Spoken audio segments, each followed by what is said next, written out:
finally I managed to film how I do my own pedicure, and you will see how easy it is when you do the maintenance like I recommend.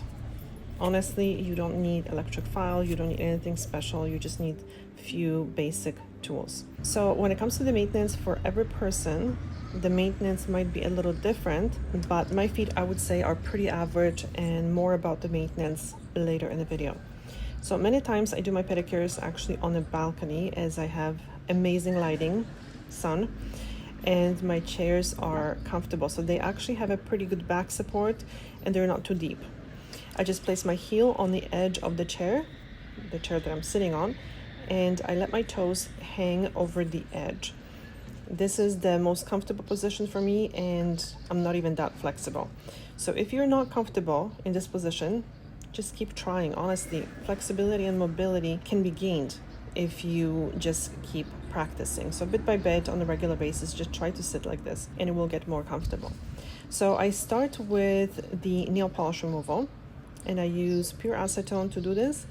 I place the pads. First, actually, I separate them so they're not as thick. So I place the pads on the nail and I pause a bit to give the remover a chance to stick to the nail polish. I repeat with the rest of the nails. I do 1 foot at a time.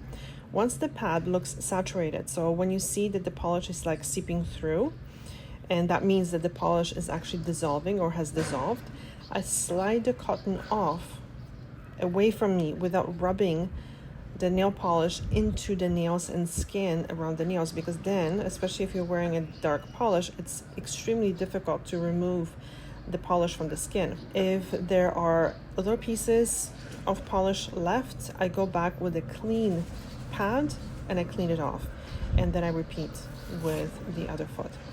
If you have tendency to get surface damage on the nails, so if the nails are looking dry, which they're not dry, they're just damaged, I would suggest wearing polish less. So either less overall or less at a time. So change polish more often and take breaks, and make sure you rub in the oil into the nails on a regular basis. So not a lot, but on a regular basis. And I've heard some podiatrists actually suggest that to wear nail polish, let's say a week on and a week off. Polish is actually not the best sometimes for problematic toenails.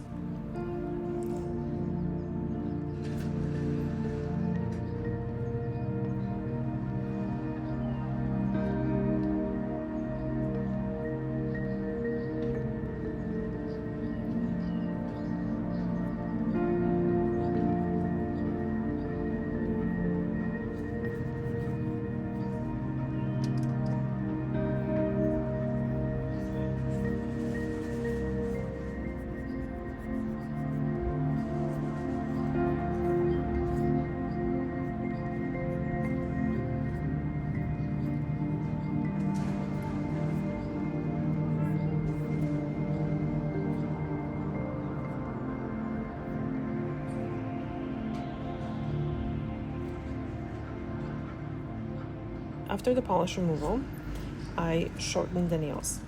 I never really cut my nails because I never let them grow too much. I like to keep them short, and my nails actually grow pretty slow.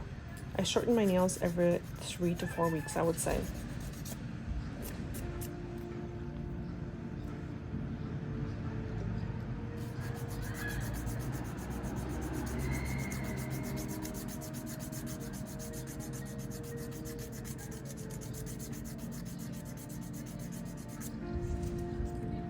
I make sure that I get under the corners with the file gently. This is why I like using files that are very thin, to make sure that there are no sharp corners that can dig into the skin and cause pain or even pierce the skin.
Oh my goodness. No, no, no. No, no, sweetheart.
Next is nudging back the skin, so the skin fold.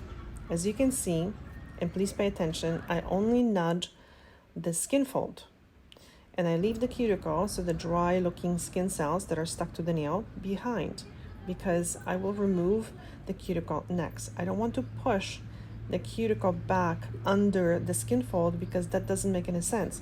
I want to be able to remove it. I don't want all these dead cells under the skin fold.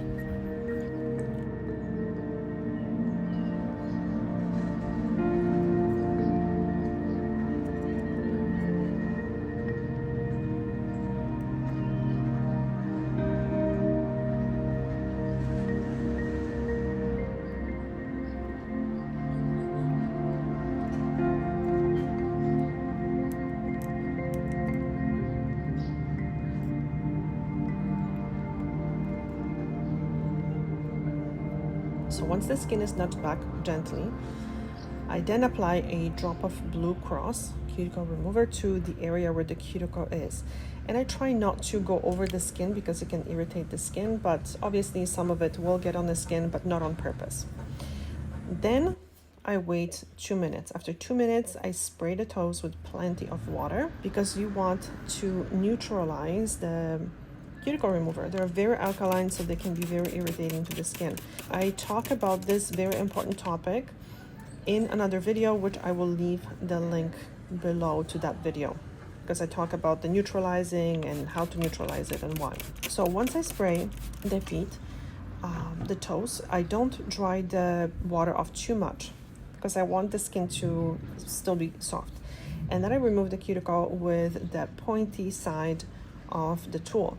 So this tool is really good because it's not dangerously sharp, so you won't scratch your nails with it. It has a very, very good balance between sharpness and dullness, I guess. So sometimes if you haven't done a pedicure in a while, or if you're not doing any daily care, then you might have to repeat this step twice because sometimes the cuticle is really stuck to the nail. If the end result is not perfect, don't worry about it. Just keep doing those pedicures, and when you do them on a regular basis, it will get better and better and better. And do your daily care, like I will discuss later.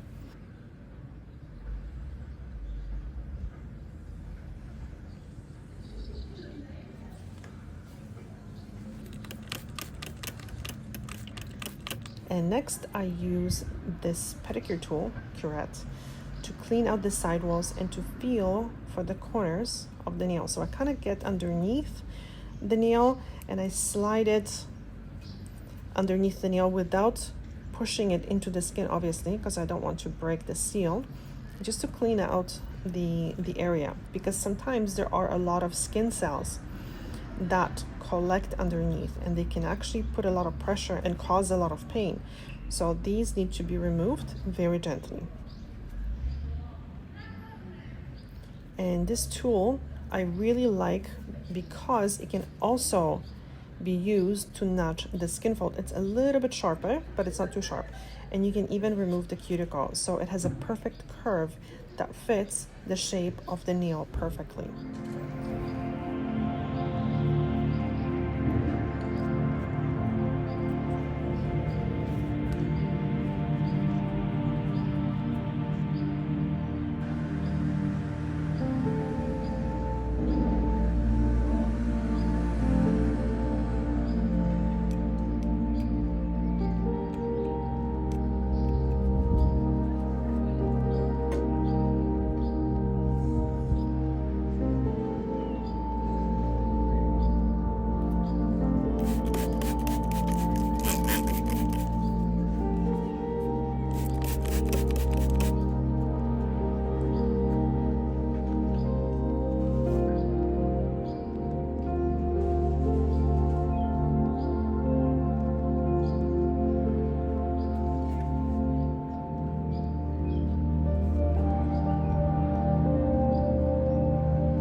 then I take 280 sponge file and I go over the ends of the nails so they're not sharp, and a little bit over the area where the cuticle was. And I do that part with the buffer over the nail when I'm polishing the nails. If I'm not polishing the nails, then don't worry about it, it's fine. This step is just to smooth that area, just in case there is a tiny bit of cuticle left, because if you're polishing, especially with like a dark colors, the polish will like flow into those areas and it will not be nice and smooth.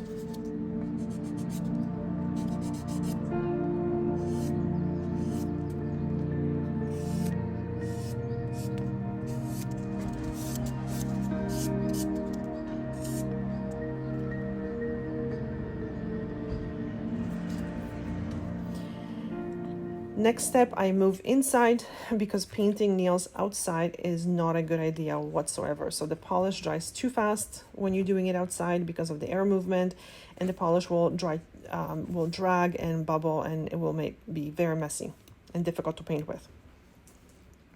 So the lighting inside actually is good, but the coloring looks very strange on the camera, and my feet look horrible, so they're not normally this ugly.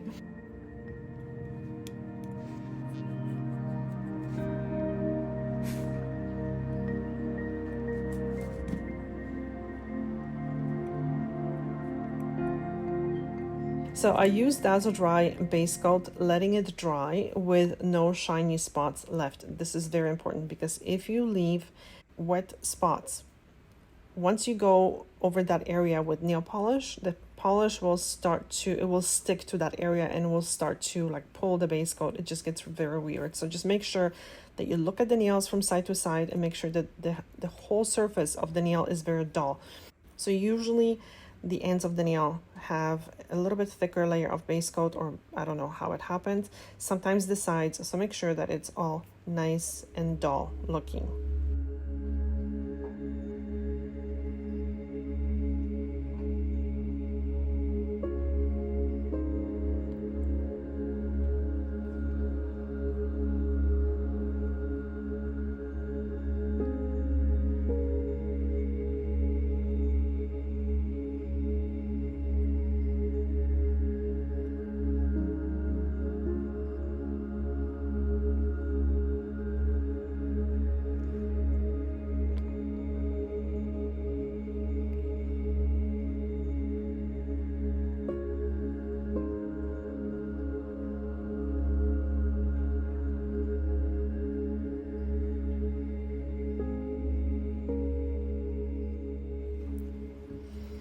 Then I used a couple shimmery polishes that I had. I think they're discontinued. I'm not sure. If you want, you can check with Amazon. I think that they had a kit of one of them available. I'll give you some other ideas how to get a very similar look. So in that lighting, the polish looks kind of bad, but in real life, they actually look much better. And also, this is a very easy nail polish to paint with. If you're not very good at painting your nails, start with these type of polishes because they're very, very forgiving. So I let each coat dry, and with the Dazzle Dry, it doesn't really take an extra time. By the time I'm finished with the last nail, usually the first nail is dry, but I still make sure that it's dry because it depends on the humidity, depends on if your feet are cold or warm. So I make sure that this is dry. It's very important.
Then I apply a top coat. I find using top coat almost on the thinner side is better, and it prevents the top coat from shrinking.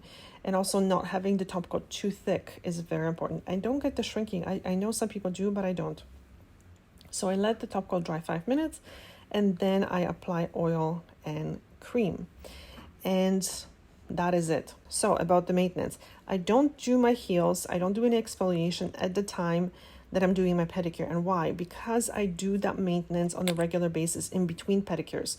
That makes my pedicure so much faster, and it's just easier for me. That's how I do it. So about the maintenance, how to maintain your feet to make the pedicure process much easier. Daily, after each shower, I apply either cream or lotion containing some sort of acid and urea. So in the morning, I usually use a lotion, and at night I use Cuticle.